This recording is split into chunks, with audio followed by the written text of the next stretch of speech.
Changing your username on Coinbase is a straightforward process. Follow these steps to update your username easily. Step 1. Log into your account. Access the Coinbase website or app and log in using your credentials. Ensure you are using the correct account associated with the username you wish to change. Step 2. Navigate to Settings.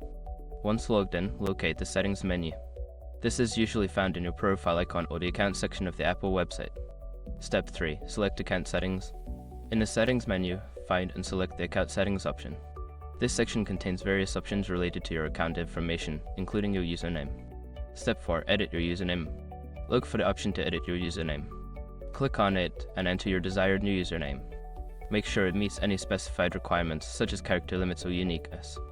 Step 5. Save changes. After entering your new username, be sure to save the changes. You may need to confirm your identity through a verification process, such as entering a code sent to your email or phone.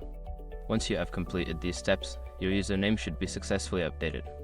If you encounter any issues, consider reaching out to Coinbase support for assistance.